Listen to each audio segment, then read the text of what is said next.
हाँ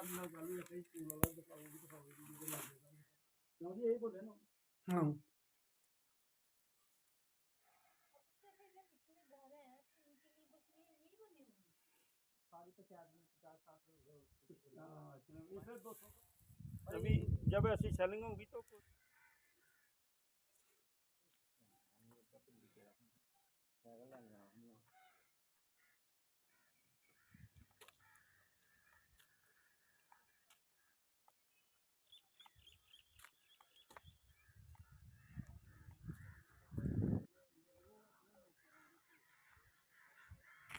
वीर सिंह यहाँ अर्निया सेक्टर से पूर्व सरपंच।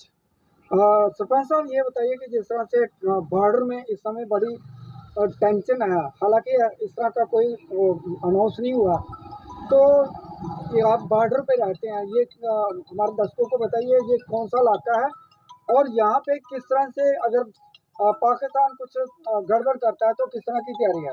देखिए, मैं यहाँ पिन पॉइंट तो नहीं कर पाऊँगा सुरक्षा दृष्टि के लिहाज से, लेकिन मैं ये बता सकता हूँ कि यहाँ हम अर्निया सेक्टर से बोल रहे हैं और बिल्कुल ये ज़ीरो लाइन से सटा हुआ है पाकिस्तान की अंतर्राष्ट्रीय सीमा से। और यहाँ तक हमारे लोगों की तैयारी का सवाल है।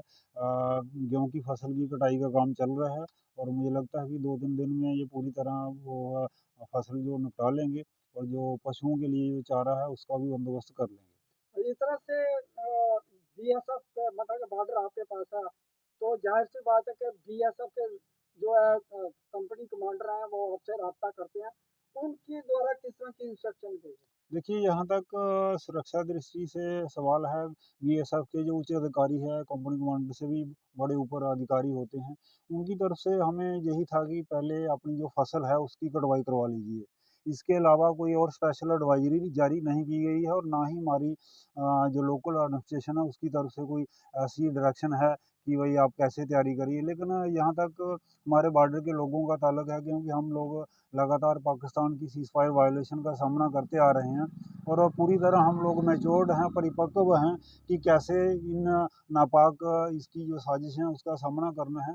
हम पूरी तरह से सक्षम हैं अपने बंकरों की, चाहे वो कम्युनिटी बंकर हैं, चाहे इंडिविजुअल बंकर हैं, उनकी साफ-सफाई कर रखी है और जो ज़रूरी चीज़ें, जो ज़रूरी सामान संरक्षित करना है आने वाले समय के लिए, वो भी हमारे पास पर्याप्त मात्रा में है।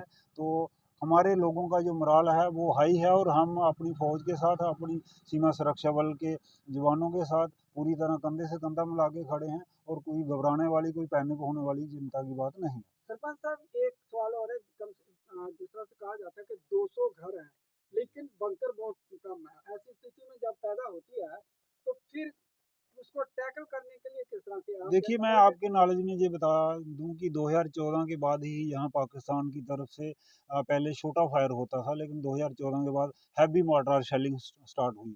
जो छोटा फायर होता था वो किसी किस्म का नुकसान नहीं पहुँचा सकता था, लेकिन जब से मोर्टार शेलिंग स्टार्ट हुई 2014 के बाद और जैसे केंद्र में सरकार बदली, तो हम लोगों ने वहाँ डिमांड रखी कि हमारे लोगों की सुरक्षा की दृष्टि से कुछ ऐसे बंकर वगैरह होने चाहिए, ताकि जब पाकिस्तान की तरफ से सीज़फायर वायलेशन होती है तो हम वहाँ पे एक अपने आप को शेल्टर में ले सकें।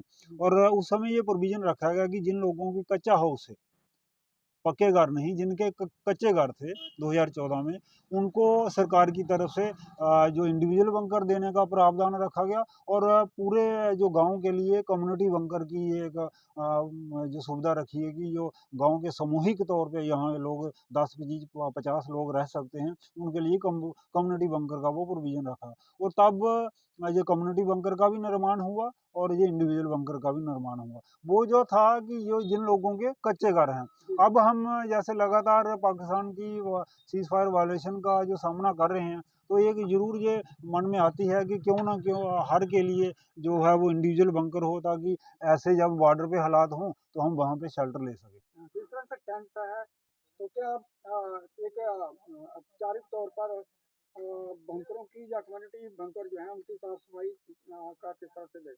देखिए, जो इंडिविजुअल बंकर हैं वो लोगों के मतलब एक फैमिली के लिए हैं पर्टिकुलर, तो वो तो लोग अपने तौर पे उनकी साफ-सफाई हमेशा रखते ही हैं।